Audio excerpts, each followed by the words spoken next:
Good morning बेटा। नमस्कार आप सभी को। हिंदी की क्लास में आपका स्वागत और अभिनंदन। जैसा कि आप लोगों को विदित है कि हमारी पिछली 2 कक्षाओं में हमने पदबंध के विषय को ही जो है दोहरान के रूप में लिया है। सबसे पहले हमने शब्द के बाद हमने पद, शब्द को पद की संज्ञा कब दी जाती है, इसके पीछे क्या कारण है, पद की पहचान किस प्रकार की जाती है और इन्हीं पदों से पदबंध जो है वो कैसे बनते हैं। तो पदबंध के टॉपिक को हमने विशेष महत्व दिया है, लेकिन इसकी जो सीढ़ियां हैं उनको पार करते हुए हम अपने इसी शीर्ष स्तर पर पहुंचे हैं। पदबंध के विषय में हमने कल की कक्षा में जो जानकारी प्राप्त की थी उसका दोहरान अभी की कक्षा में लिया जा रहा है और इसी के साथ उदाहरणों को अभ्यास में लेते हुए हम आज इसी कक्षा में इस पूरे शीर्षक को विराम दे देंगे। तो बात आती है पदबंध। पदबंध किसे कहा गया है?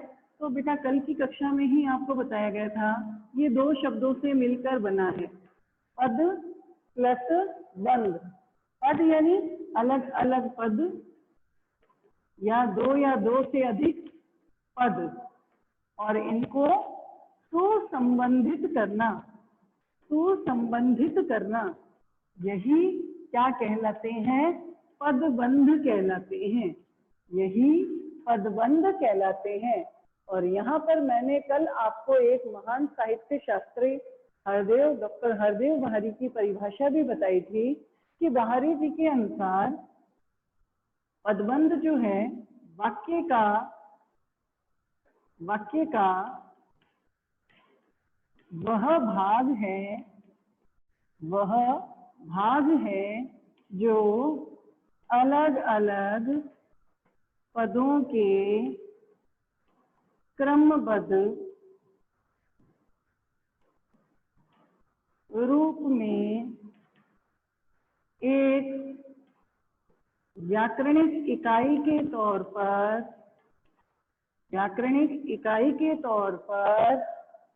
वाक्य का अर्थ तो देता है, पूर्ण अर्थ नहीं देता। और इसी परिभाषा के आधार पर पदबंध की 5 प्रमुख विशेषताओं का पता चलता है। पहली विशेषता है कि पदबंध क्या है? वाक्य का भाग, यानी वाक्य का एक अंश है जिसे आप वाक्यांश बोलते हैं। यह 2 या अधिक अलग अलग पदों से युक्त होता है। 2 या अधिक अलग अलग पदों से युक्त होता है। तीसरा, ये पद आपस में क्रमबद्ध रूप से एक व्याकरणिक इकाई के तौर पर कार्य करने आवश्यक है और इनमें एक शीर्ष पद होता है। पदबंध में एक शीर्ष पद होता है और दूसरा आश्रित पद होता है। यह आश्रित पद शीर्ष पद को ही संबोधित और सूचित करता है। और अंतिम विशेषता है कि शीर्ष पद के आधार पर ही पदबंध के प्रकार का पता लगाया जा सकता है। पदबंध के प्रकार का पता लगाया जा सकता है। तो अब जो है पदबंध के विषय में आपको अच्छे से ज्ञात हुआ है। पहले बात आती है पदबंध की परिभाषा कि पदबंध किसे कहते हैं? 2 या 2 से अधिक पदों का एक समूह जो एक इकाई के रूप में कार्य करता है, क्रमबद्ध रूप से संगठित होता है, वही पदबंध कहलाता है। जैसे उदाहरण के तौर पर यहाँ पर लिखा गया राम, मैंने लिखा यहाँ पर एक उदाहरण, राम ने रावण को मारा। यहाँ पर कर्ता कौन है? राम, और ये बाकी क्रिया है। राम क्या है? कर्ता होने के कारण ये शीर्ष पद है। ठीक है। अब इसी वाक्य को मैंने दोबारा से लिखा, दशरथ नंदन अयोध्या नरेश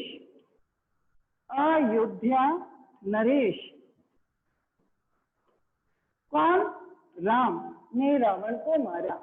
पहला वाक्य आपके सामने उपस्थित किया गया कि राम ने रावण को मारा, इसमें कर्ता कौन है? राम।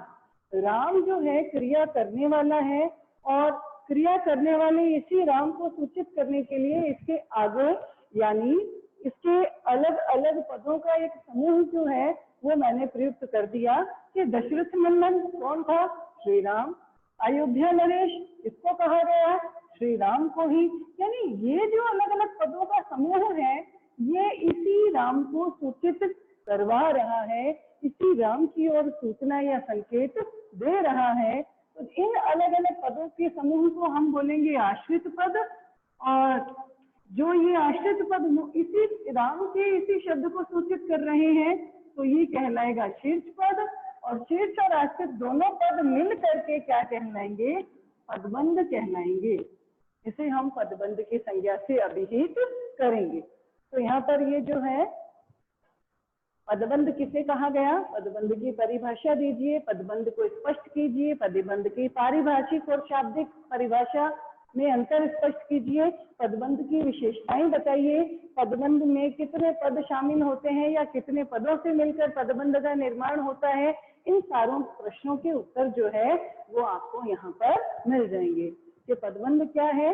दो या दो से अधिक पदों का एक ऐसा समूह जो एक व्याकरणिक इकाई के रूप में कार्य करता है वह पदबंध कहलाता है। यह वाक्य का अंश होता है, वाक्यांश होता है, और वाक्यांश होने के कारण इसमें अलग अलग पद जो है एक या एक से अधिक संख्या में होते हैं। यही अलग अलग पद जो है एक व्याकरणिक इकाई के रूप में क्रमबद्ध रूप से जुड़े होने आवश्यक है, और जुड़े होने के तौर पर इसको हम दो हिस्सों में बांटते हैं। एक तो शीर्ष पद होता है और एक आश्रित पद होता है। जो शीर्ष पद है इसी शीर्ष पद के आधार पर ही हम पदबंध के प्रकार का निर्धारण कर सकते हैं। तो बात आती है पदबंध के प्रकार के निर्धारण की। पदबंध के प्रकार का निर्धारण हम शीर्ष पद के आधार पर ही करते हैं। तो पदबंध का वर्गीकरण यहाँ पर करेंगे कि पदबंध कितने प्रकार का होता है। जैसा कि कल की कक्षा में मैंने आपको बताया कि पदबंध जो है वो 5 प्रकार का दिया गया है। जिस तरह से हमने पद का निर्धारण किया, जो अलग अलग शब्दों का वर्गीकरण किया गया विकारी और अविकारी के आधार पर, वैसे ही यहाँ पर पदबंध का भी वर्गीकरण किया गया। पदबंध का वर्गीकरण या प्रकार यानी इसके कितने भेद हैं? पदबंध के भेद या प्रकार, इसमें पहला आता है संज्ञा पदबंध, दूसरा आता है सर्वनाम पदबंध, तीसरा आता है क्रिया पदबंध, और चौथा आता है विशेषण पदबंध। पांचवा नाम दिया गया है अव्यय पदबंध या क्रिया विशेषण पदबंध। क्रिया विशेषण अव्यय है, अविकारी शब्द है, और अविकारी शब्दों में संबंध बोधक, समुच्चय बोधक, विस्मयादि बोधक, निपात, वो सारे शामिल हो सकते हैं। वो उदाहरण पर ही निर्भर करता है कि उसमें कैसे शब्दों का चयन किया गया है। तो पदबंध के प्रकारों में इसके 5 प्रकार आपके समक्ष उपस्थित किए गए हैं। इसके 5 प्रकारों में पहला है संज्ञा पदबंध, सर्वनाम पदबंध दूसरा, तीसरा क्रिया पदबंध, चौथा विशेषण पदबंध, और पांचवा क्रिया विशेषण पदबंध। पता कैसे लगाएंगे? जैसा कि यहाँ पर आपके समक्ष एक उदाहरण दिया जाता है कि हनुमान राम के भक्त थे। बेटा ध्यान दीजिएगा, पद और पदबंध में क्या अंतर है। यहाँ रेखांकन किया हनुमान के नीचे। हनुमान एक व्यक्ति विशेष का नाम है, एकल पद है, एक से ज्यादा तो नहीं है, एकल है, तो इसको हमने यहाँ पे क्या नाम दिया? ये एक पद है, ठीक है। अब इसी के आगे मैंने और एक से अधिक पद जोड़े। क्या लिखा मैंने यहाँ पर? पवन पुत्र मारुति नंदन। पवन पुत्र मारुति नंदन कौन? हनुमान। अब यहाँ ये पूरा रेखांकन किया गया है। अब बताइए ये पद है या पदबंध है? तो बेटा पद होता है एकल रूप में, क्योंकि जब स्वतंत्र शब्द को किसी वाक्य में शामिल कर लिया जाए तो वह शब्द पद कहलाता है। लेकिन जब किसी विशेष पद को यानी शीर्ष पद को दो या दो से अधिक पद मिल करके सूचित करवाते हो, यानी दो या दो से अधिक पदों का समूह जब एक व्याकरणिक इकाई का कार्य करता है तो ये क्या कहलाएगा, तो ये पदबंध कहलाएगा। अब पदबंध के प्रकार को किस प्रकार से ज्ञात किया जाए इसके विषय में जानकारी दी जा रही है कि हम जो है यहाँ पर मैंने आपको एक पॉइंट दिया था, पांचवा अंतिम पॉइंट पदबंध का, कि शीर्ष पद के आधार पर ही पदबंध के प्रकार का निर्धारण किया जाता है। यहाँ शीर्ष पद कौन है, शब्द दिया गया हनुमान। कौन थे हनुमान, जिसे पवन पुत्र की संज्ञा भी दी जाती है, जिसे मारुति नंदन भी कहा जाता है। पवन पुत्र और मारुति नंदन ये दोनों जो पदों का समूह है ये किसे सूचित करता है, हनुमान को। और हनुमान एक विश्व विशेष का नाम होने की वजह से क्या हुआ, संज्ञा। तो संज्ञा होने की वजह से ये पूरे अलग अलग पदों का समूह क्या बन गया, पदबंध। तो हम इसका निर्धारण कैसे करेंगे कि ये कौन सा पदबंध है, संज्ञा पदबंध है। समझ आया बात। देखिए, पड़ोस में रहने वाला, पड़ोस में रहने वाला व्यक्ति अविश्वसनीय है।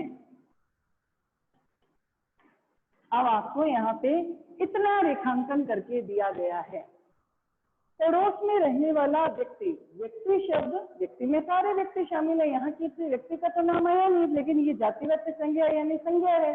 तो ये पड़ोस में रहने वाला, पड़ोस में रहने वाला, ये चार जो पद हैं ये पदों का समूह किसको सूचित करवा रहे हैं, इस व्यक्ति को। तो ये भी क्या कहलाएगा, संज्ञा पदबंध। ये भी क्या कहलाएगा, संज्ञा पदबंध। तो इस प्रकार संज्ञा पदबंध जो है हमें शीर्ष पद के आधार पर इस बात का ज्ञात करना, निर्धारण करना पड़ेगा कि वास्तव में ये पदबंध किस प्रकार का है। अब एक उदाहरण और लिख रही हूं मैं, देखिए, शेर की तरह दहाड़ने वाले, शेर की तरह दहाड़ने वाले तुम आज भयभीत क्यों हो, शेर की तरह दहाड़ने वाले तुम आज भयभीत क्यों हो। अब शेर के तरह दहाड़ने वाले कौन, तुम। शेर की तरह दहाड़ने वाले ये पदों का समूह किसको सूचित करवा रहा है, इस सर्वनाम पद को सूचित करवा रहा है। अगर शीर्ष पद हमारा सर्वनाम है तो पूरा का पूरा पदबंध क्या माना जाएगा, सर्वनाम पदबंध माना जाएगा। क्या माना जाएगा, सर्वनाम पदबंध माना जाएगा। जैसे फिर से मैंने लिखा, बुद्धिमान छात्रों में से, बुद्धिमान छात्रों में से, छात्रों में से कुछ अनुशासनहीन हैं। बुद्धिमान छात्रों में से कुछ अनुशासनहीन हैं। अब यहाँ पर बुद्धिमान छात्र में से कुछ, इतना रेखांकन दिया गया। कुछ अनिश्चयवाचक सर्वनाम शब्द है। अगर बुद्धिमान छात्रों में से कौन, कुछ, यहाँ कुछ शब्द की ओर सूचित कर रहा है ये आगे वाले पदों का समूह। तो ये अनिश्चय सर्वनाम, अनिश्चयवाचक सर्वनाम है, तो पूरा पदबंध क्या माना जाएगा, ये पूरा पदबंध माना जाएगा सर्वनाम पदबंध। ये पूरा पदबंध माना जाएगा सर्वनाम पदबंध। तो जैसा कि मैंने आपको बताया कि शीर्ष पद के आधार पर ही हम पूरे पदबंध के प्रकार का निर्धारण कर सकते हैं। इसी क्रम में आगे की ओर बढ़ते हुए कुछ उदाहरण और हम अभ्यास में लाते हैं कि जैसे संज्ञा और सर्वनाम का हमें पता चला, उसी के साथ ही यहाँ पर मैं विशेषण पदबंध के बारे में जानकारी देती हूँ। देखिए बेटा, मैंने आगे स्टार्टिंग में आपको एक उदाहरण दिखाया, क्या था कि पवन पुत्र मारुति नंदन कौन थे, हनुमान। इनके विषय में क्या कहा गया कि ये राम के भक्त थे। इतनी जानकारी इस वाक्य में दी गई। पहले तो रेखांकन करवाया गया हनुमान के साथ तक।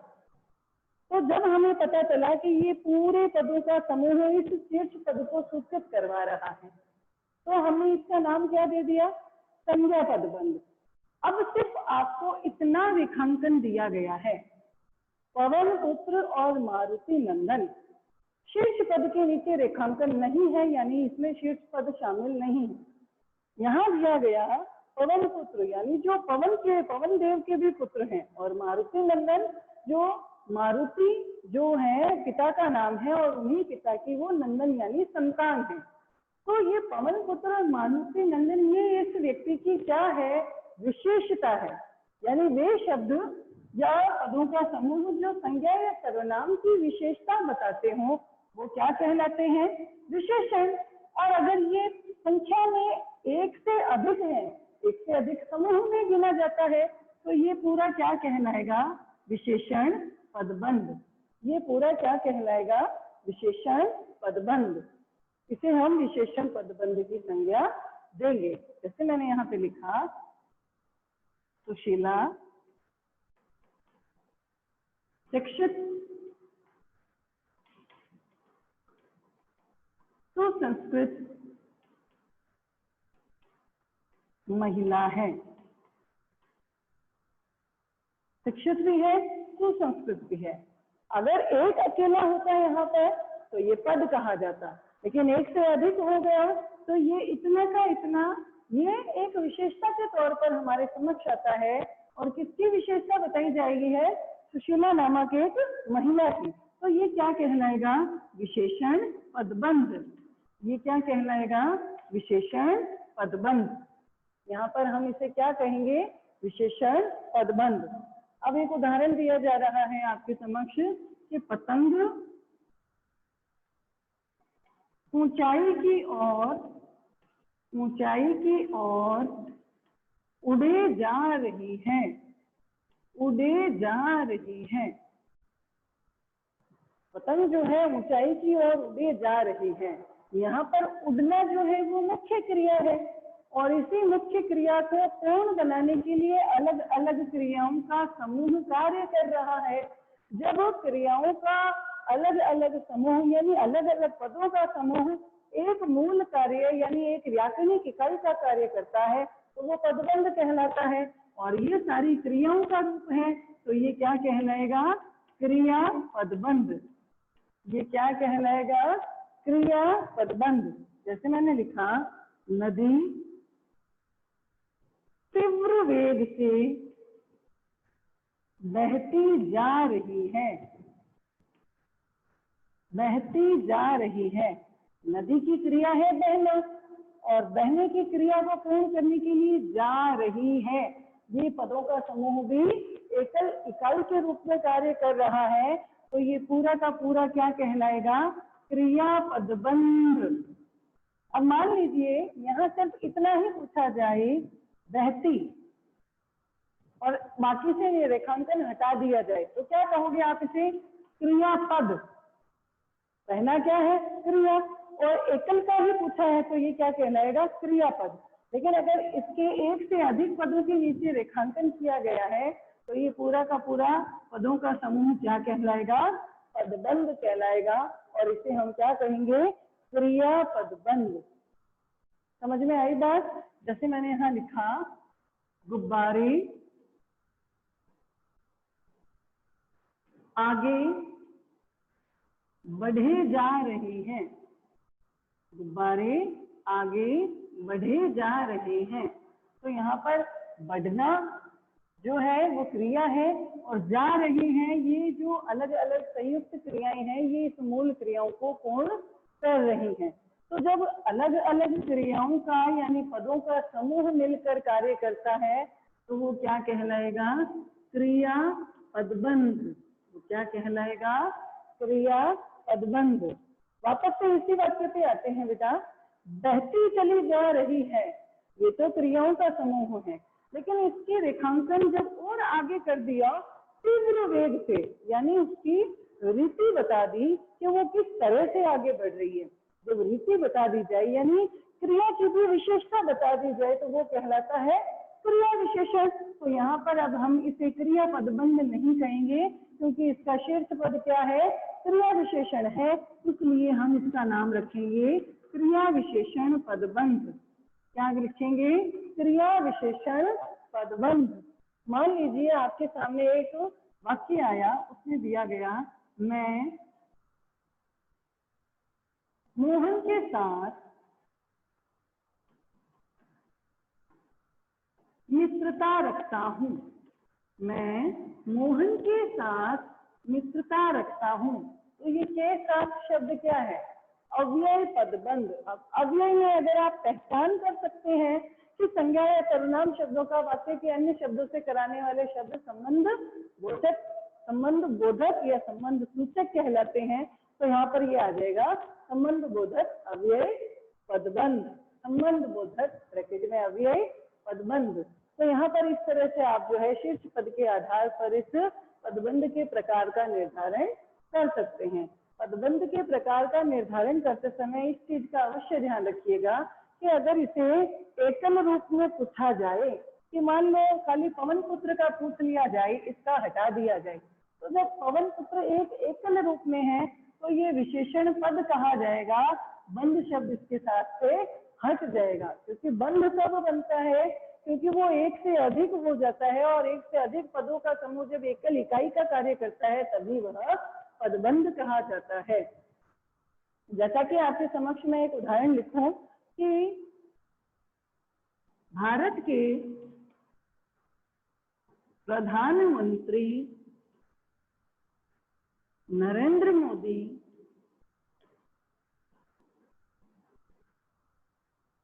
अच्छे इंसान हैं। यहाँ सिर्फ अगर नरेंद्र मोदी नाम के नीचे रेखांकन दिया जाए तो ये पूरा नाम है, तो इसे हम बोलेंगे संज्ञा पद। लेकिन अगर भारत के प्रधानमंत्री टैग उसके साथ सामने लिया जा रहा है, अगर उसके पद के आधार पर उसकी पहचान करवाई जा रही है, तो ये क्या कहलाया? विशेषण। लेकिन ये विशेषण होने के बावजूद भी किसकी ओर सूचित कर रहा है? नरेंद्र मोदी की ओर। नरेंद्र मोदी जो शब्द है वो व्यक्तिवाचक संज्ञा के रूप में जाना जाता है, तो पूरा पद समूह क्या कहलाएगा? संज्ञा पद बंध। क्या कहलाएगा? संज्ञा पद बंध। जैसे मैंने एक यहाँ पे सेंटेंस लिखा कि छोटे बच्चे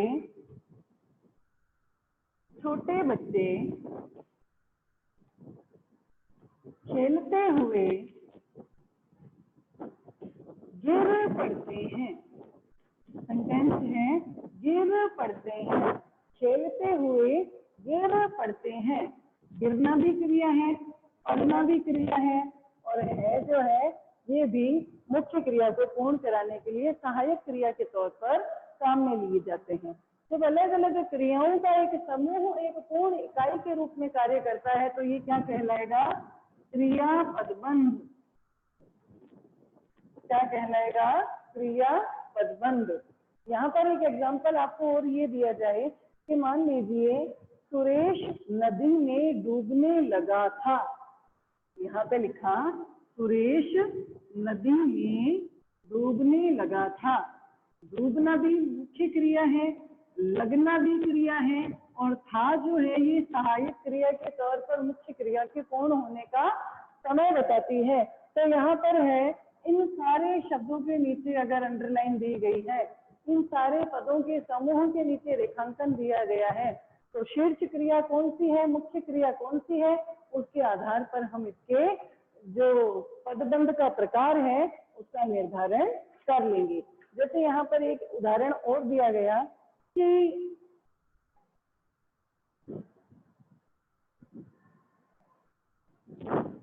एग्जाम्पल है यहाँ पर अत्यंत तेज चलने वाली गाड़ियां।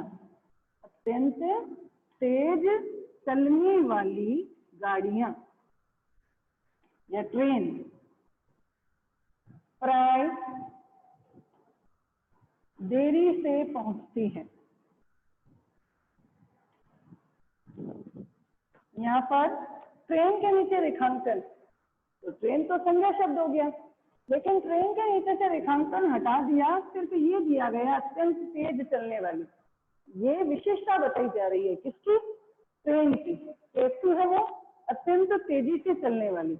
अगर खाली इसी के नीचे दिया गया है तो ये क्या कहलाएगा? विशेषण पदबंध। ध्यान दीजिएगा बेटा, ये कहलाएगा विशेषण पदबंध। अगर इसे भी शामिल कर लिया जाए तो ये है शीर्ष पद, और शीर्ष पद के आधार पर हम इसे क्या कहेंगे, हम इसे कह देंगे संज्ञा पदबंध। इसका नाम रख दिया जाएगा संज्ञा पदबंध। तो एक छोटा सा दोहरान जो है वो ये है कि जो हमने पदबंध की विशेषताओं से संबंधित 5 मुख्य बातें पढ़ी थी, क्या थी कि पदबंध वाक्य का एक अंश होता है, वाक्यांश होता है, और पदबंध में एक या एक से एक नहीं बल्कि एक से अधिक पदों का समूह कार्य करता है। यहाँ अलग अलग पदों का समूह क्रमबद्ध रूप से व्याकरणिक इकाई के रूप में कार्य करता है, और इस व्याकरणिक इकाई के रूप में पदबंध में एक शीर्ष पद होता है और एक आश्रित पद होता है। यहाँ आश्रित पद अपना अर्थ जो है शीर्ष पद के साथ ही अभिव्यक्त करता है। जो शीर्ष पद होता है वही जो है उसी के माध्यम से हम पदबंध के प्रकार का निर्धारण कर सकते हैं। तो इस प्रकार ये जो 5 पॉइंट्स हैं, ये जो मुख्य बिंदु है, इससे पदबंध की मुख्य परिभाषा भी हमारे सामने परिलक्षित होती है। तो मैंने आपको बताया कि प्रश्न किस तरह से आएगा। सबसे पहले आ गया पदबंध की परिभाषा। पदबंध की परिभाषा आप शाब्दिक भी दे सकते हो। शाब्दिक यानी शब्द के अर्थ के आधार पर पद प्लस बंध, अलग अलग पदों का संबंधित होना, और पारिभाषिक भी दे सकते हो, यानी शाब्दिक के साथ साथ पारिभाषिक रूप में इसको किस तरह से स्पष्ट किया गया है, व्याकरण के तौर पर इसकी क्या परिभाषा दी गई है, वो भी आप यहाँ अभिव्यक्त कर सकते हैं। जैसा कि डॉक्टर हरदेव बारी के द्वारा दी गई परिभाषा जो थी वो मैंने आपको बताई थी। उसी के आधार पर यहाँ आता है कि पदबंध की प्रमुख विशेषताएं, पदबंध की प्रमुख विशेषताएं कौन कौन सी हैं, उन 5 विशेषताओं के आधार पर आप अपने इस प्रश्न का उत्तर भी यहाँ पर स्पष्ट कर सकते हो। पदबंध की विशेषताओं के साथ ही प्रश्न आता है कि पदबंध का निर्माण किन पदों से मिलकर होता है, पदबंध का निर्माण किन पदों के योग से होता है।